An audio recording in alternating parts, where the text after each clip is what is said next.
السلام علیکم ورحمت الله وبرکاتو. دوستانو په دې هیله یم چې تاسو به راته روغ او جوړ وئ د صحت کلمو پر تن وي.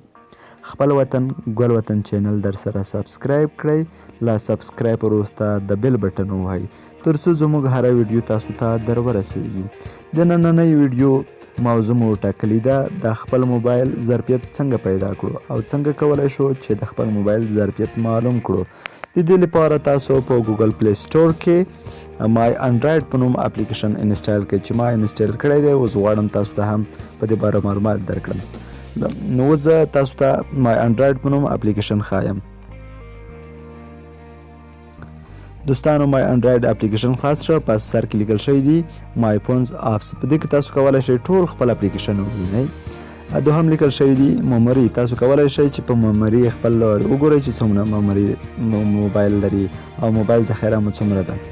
دوستانو تاسو لاندې وګورئ ټوټال 11 جی بي لري چې 652 ام بي خالي ده، نور فول ډاک ده. بیا دونه تاسو لاندې راشئ کال هیسټوري. په دې کې تاسو مس کالونه زنګ کار مو چاته کړی وي، تاسو ته چې چا زنګ وهلی وي هغه ټول دلته ښیي. دنه لاندې بیا لیکلي دي کیمرا انفارمیشن. کیمرا انفارمیشن کې تاسو کولی شئ چې کیمرا وګورئ. کیمرا کې دا دوستانو باک کیمرا چې دا 12.8 ام پیکسل ده، فرانت کیمرا چې دا 15 ام پیکسل ده، د مخ کیمرا او د شا کیمرا دا ټول معلومات تاسو درکوي او د عکس ظرفیت هم تاسو ته ښیي. دنه لاندې چې راښکته شئ دوستانو بیا د انټرنیټ کنیکشن تاسو ته ښیي چې انټرنیټ څنګه دا کوي، دا سلو دا تیز دا کوم ډول ده. اوس دا وګورئ دلته انټرنیټ کنیکشن نشته، نو انټرنیټ لکه چې ما شبکه بند کړې ده. دلته بیا تاسو وګورئ سکرین سیز. دا سکرین سیز 1280 920 کې ده. دا هر څه معلومات په انچو ده. 15.2 انچه سوره لري، 920 پکسله اوږده لري. صحیح ده، دا به تاسو وګورئ. دغه نه لاندې بیا لیکلي دي سکرین ډیسټي که نه، دغه کې تاسو وګورئ سکرین ټچ چې ده هغه څومره کار کولی شي، څومره ظرفیت لري.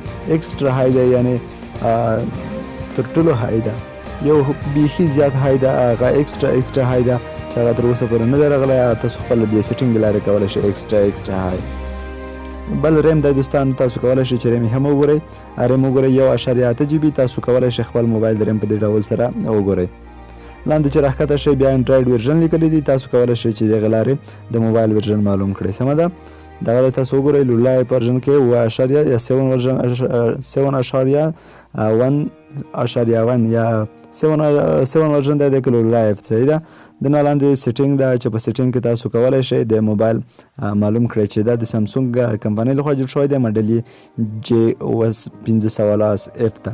تر بلې ویډیو مو زه هاشم علیزی په خدای سپارم. ښه وخت، ښې چارې ولرئ.